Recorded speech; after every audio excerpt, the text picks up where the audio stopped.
Hello, this is here and welcome to another video. Today we are doing another theory video. We are doing another lovely world theory, as you could probably tell from the title of this video, which you will probably know already.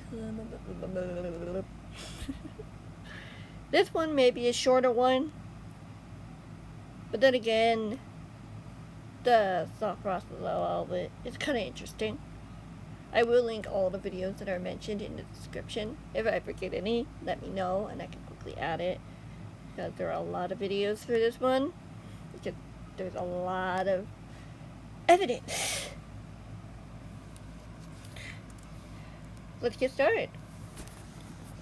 Why Target and Stampy are foils of one another? A lovely world theory. Of course, I was bound to do this one because I keep mentioning it. I have to do it. So, enjoy! Overview. As you all know, there is a battle between Stampy and his nemesis, his target, as they fight for the lovely world and Stampy's dogs. While his target's motives may be unclear at times, we do know that there are some things in common with them both.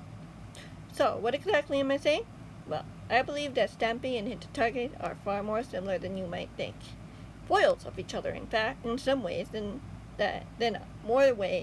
some ways than either of them would like to admit. What is the meaning of a foil in storytelling? Because, I gotta say it. A foil is a character who contrasts with another character, usually the protagonist, to highlight a certain quality of such character. In this case, we are comparing it to Target and Stampy, who both view themselves as heroes in their own stories. Whoa! Why is Stampy is a foil to Target? His target is known to taking drastic measures to get what he wants. He imprisons helpers and kidnaps them, making them do what he wants. An example of this is in A Christmas Rescue, where he kidnaps Lee and forces him to make cakes for him. Another time is during Time with Pollybot, where he kidnaps Polly and makes a robotic clone of her.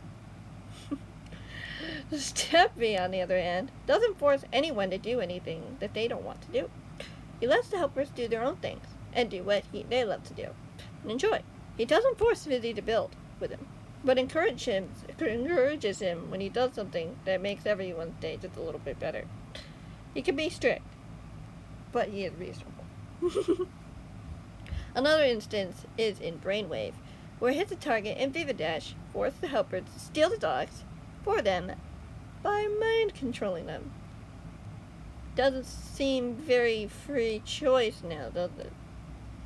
Hit the Target is also very a good manipulator and deceiver, lying to do whatever it took to get his way. He would even abandon Viva time and time again in both Evil Plan and Coffee Cup if it meant winning. Stampy, on the other hand, helped Viva out of the trap that she had accidentally fallen into with him after she helped Stampy escape. She, in turn, led him to where the dogs were. He is fair, even if it doesn't feel right. Hit the Target as a foil to Stampy. So how can we turn it on the other way around? How does Stampy's behavior foil that of Hit the Target's? Perhaps the fact that one can talk in the lovely world while the other cannot. Hit the Target can only speak when outside of the lovely world. Stampy, on the other hand, is the only one, besides the Lunar friends, who can speak.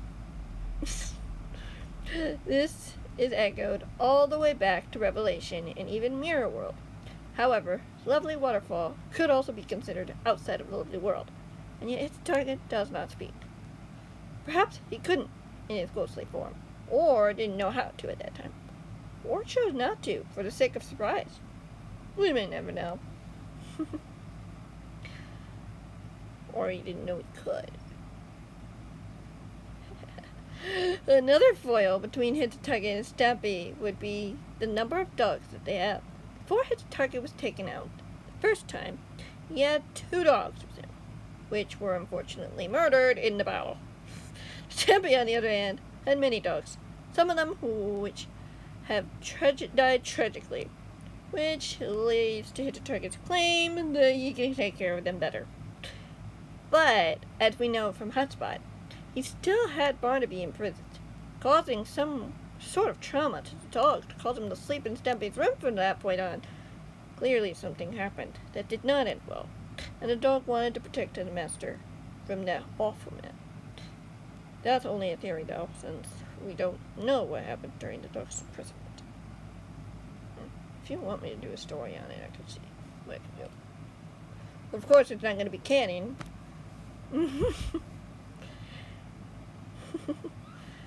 Unless Stampy says so. Of course.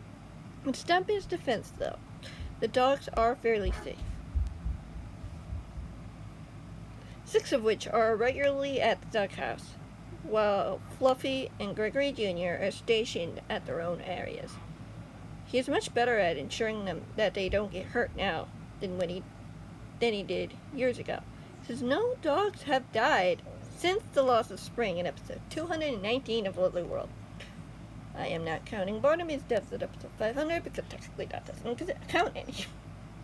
That doesn't count because time was rewound back and the video began all over again as if nothing happened, so technically he never died.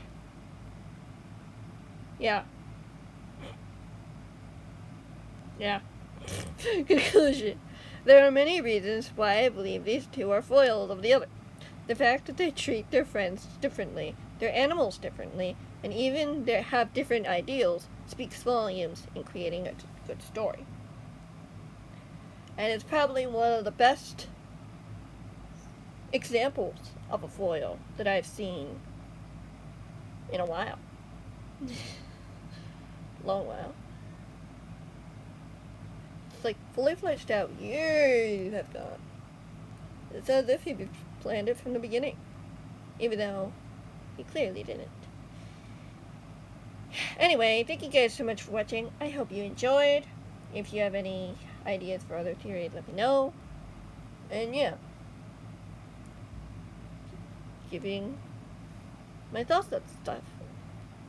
And yeah, I'll see you guys in the next one. I have other ideas for different stories and stuff. I'm just thinking about it. That's all. Thinking about it. Enjoy the rest of your day. And whether or not this is actually true or not, we have yet to find out. Thank you so much for watching. Goodbye.